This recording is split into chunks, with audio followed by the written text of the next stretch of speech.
So you've probably heard the news. The Fed cut interest rates to 0% and now mortgage rates are super low. Everyone and their moms are refinancing. So you must be thinking to yourself, should I refinance my mortgage as well? Is it worth it? Well, that depends on what you want and what your goals are. If you're like most people, you're probably thinking to yourself, if you're able to refinance and get a lower rate, you could pay less money every single month. But did you know experienced real estate investors actually use refinancing as a tool to build their portfolio exponentially? Stick around and I'll show you how. If you find this video useful, please do me a favor and give it a thumbs up. And if you want to see more videos about real estate investing or personal finance, please hit the subscribe button so you can see more of my videos when they come out. If you're looking to refinance to save some money every single month, you need to look at two factors. The first factor is, what is your interest rate now and how much can you decrease your interest rate by? The second thing you need to know is, how long do you plan to hold on to this property? On average, refinancing your property costs around $5,000. So if you're only going to be able to drop your rate down by 0.5% and you're planning to move in a year or two, it's definitely not worth it to refinance. Because rates being offered are so different depending on which bank you work with, you need to find out exactly how much you're going to save on your monthly payment. So for example, if you save $200 on your monthly payment, that means every single year you're going to save $2,400. So if the refinancing costs cost $5,000, then it starts being worth it around 25 months. Because that's when your savings on your payments becomes $5,000. The amount you can save is also based off of how big your loan is. If you have a loan of $200,000 and you're able to drop your interest rate down by 0.5%, it's probably not worth it. But if you have a mortgage for $1 million and you can drop your interest rate by 0.5%, then it's a little more worth it because the amount you can save is a lot more. You really need to do the math to see how long it'll take for it to be worth it to refinance. So just take the refinancing costs and divide it by how much you're going to save every single month to see how many months it's going to take before your savings is actually more than the refinancing cost. Again, everyone's situation is different. The rates vary depending on which bank you borrowed from, where you're located, what your credit score is, and also how much of a loan you actually have. So you need to be able to calculate how many months it's going to take before you break even and start making a profit from refinancing. This is the most straightforward way of looking at refinancing. Now here comes the strategy portion of it, the juicy part where you have to think about what you want. What are your goals? Do you want to pay back your loan faster? Do you want to just save a little every month? Or do you want to grow your portfolio using refinancing? You have a lot of options because you could change the terms of your loan when you refinance. You can increase or decrease how long your loan duration is. You can get more money out of the refinance. There are a lot of options, and which option you want to choose is the one that matches your goals. My goals are to grow my portfolio and buy more rental properties. So the best thing for me to do is refinance, get a larger loan, and take out as much cash as possible. This is called a Cash Out Refinance. It allows you to use the equity that you've built up in your property by borrowing money against it. I can then use that cash to buy another property. Here's how this scenario will play out in real life. So let's just say a fictional character, John. John bought a property in 2015 for $300,000. He put 20% down, which is $60,000. So now he has a mortgage of $240,000 at a 5% interest rate. So if you factor in his property tax is about 1% every single year and he's paying about $1,000 for property insurance, his monthly payment is $1,622. Now fast forward 5 years, it's now 2020, and John has paid his mortgage on time every single month. So now he only owes $220,000. Now for this example, I'm going to assume an appreciation rate of 4%. Property values go up every single year, and how much it goes up depends a lot on location, but according to Zillow, for the United States, the average appreciation is 3 to 5%. So I'm just going to assume 4%, which is in the middle. At a 4% appreciation for 5 years, John's house would be worth $365,000 now. So let's say John goes and refinances this property and he takes out 80% loan to value. So the bank will send an appraiser to the house, find out how much that house is worth now, and then give him a loan based off of 80% of that value. Since John's house is worth $365,000 now, and interest rates are so low, John is able to get a loan for $292,000 with an interest rate at around 3%. That means after subtracting his current loan balance, which is $220,000, John is able to get an additional $72,000 off of this refinance. And since he got a lower rate of 3% now, and property taxes are around 1% still, and the home insurance is also still around $1,000, his monthly payment for his new mortgage is $1,618. So not only was John able to get an additional $72,000, his monthly payment pretty much stayed the same. So here comes the best part. Do you know what $72,000 means? Obviously, he can go out and buy this brand new Tesla. I'm just kidding. John can take this money and buy another house. His house is worth $365,000. So that means a similar house in his neighborhood should also be worth around $365,000. So what's 20% of $365,000? That's around $72,000. He can use that $72,000 as a down payment for another property. Isn't it crazy how it worked out like that? Now, John can wait 5 more years.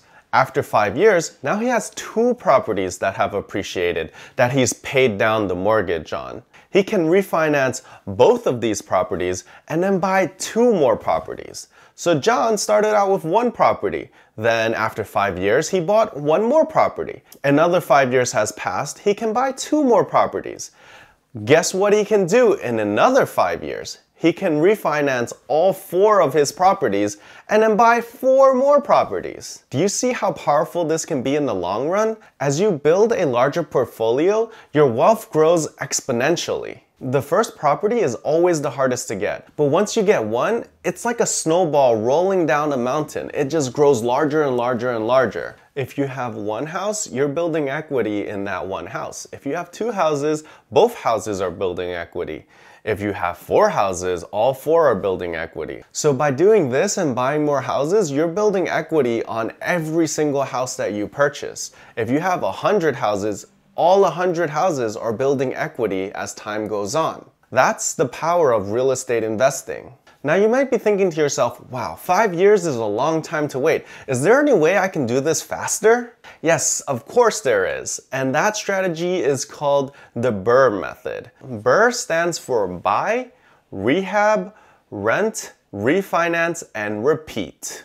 The idea of this strategy is to find beat up properties, what they called handyman specials, or something that needs TLC, which stands for tender love and care. When you see terms like these on property listings, it just means that this property is not in great shape and it needs a lot of work. But the good thing about these properties is not everyone is hounding for them. There's going to be a lot less competition, so they generally sell for below market value. So if you have the expertise and experience, you could buy a property like this, fix it up, and then get instant equity. You don't need to wait 5 years for appreciation because you're forcing the property to appreciate and increase in value. So let's use the previous example where back in 2015, John just bought his house for $300,000, but he also sees that his neighbor's house is for sale. But John's neighbor didn't maintain the property properly. There is overgrown grasses in the front yard,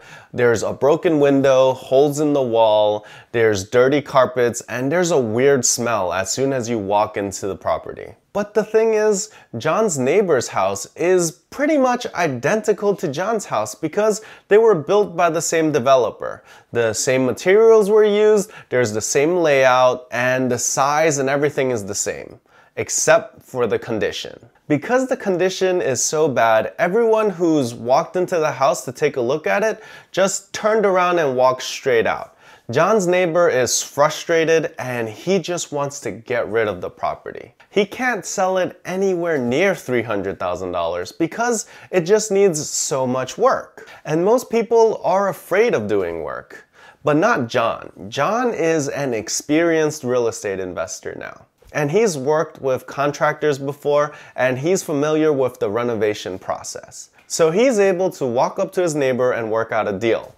So John ends up buying his neighbor's property for $200,000. Then he hires a contractor and does some of the work himself, and he's able to bring it up to a livable condition for $40,000. He renovates the kitchen, replaces the broken windows, tears up all of the carpeting, cleans the place out, patches up the walls, cuts the grass, good to go, good as new. That process is called rehabbing the property.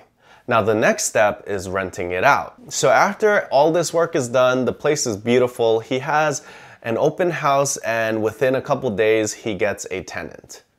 On to the next step, refinance. Once it's fixed up and rented out, this property is worth as much as his other house, $300,000. So when he goes and refinances this house, he gets to pull out 80% of the value, which in this case, 80% of $300,000 is $240,000. Does that sound familiar? That's the $200,000 John used to purchase this property and $40,000 for renovation, $240,000. John pretty much got this property for free. Now I know these examples are oversimplified. I just wanted to give you guys an example of how this strategy works. These deals do exist in real life. You just need to know how to identify them. If you think this strategy is a little too technical, you can still do amazing things with just the first strategy, just regular refinancing, buying another property that is move-in ready. It's just a little slower, but it's a lot simpler. Oh, I got a little carried away and forgot to tell you guys how you guys can pay off your mortgage faster by refinancing. If you refinance, you don't always have to get the same term. So if you originally had a 30-year loan, you can refinance into a 15-year loan. And if you get a lower interest and your mortgage payments are the same, you can just make the same payments and pay off your loan in 15 years instead of 30 years. You can also do the opposite. If you want to decrease your monthly payments and you had a 30-year loan and you already paid off, let's say, 10 years of it, you can refinance again and get a 30-year loan again. And this way you could decrease how much you pay every single month because now you have more time to pay off that loan. These are both also solid plans that don't require much work, but personally, I want to build my portfolio. I want more properties, I want more cash flow, and I want to do that as soon as possible. So I would definitely refinance into a loan that allows me to take out as much money as possible for as long as possible at the lowest rate. So that's 80% of the value for 30 years around the 3.25 interest that they're giving nowadays. Hopefully this video has opened your eyes and gave you another way to look at refinancing. Refinancing isn't only used to decrease your monthly payment. Refinancing is actually a strategy that you can use to get more leverage to buy more properties and to grow your portfolio much faster. What are your goals? Which way would you choose to refinance? Please let me know in the comment section below. So if you found this information useful, again, please give me a thumbs up. I'd really appreciate it. And it would make YouTube recommend this video to more people so more people can benefit from this information. And if you like this video, please hit the subscribe and the bell notification icon so you'll get a notification when I put out a new video and you can learn more about real estate investing and finance. Anyway, that's it from me, guys. Thanks a lot for watching.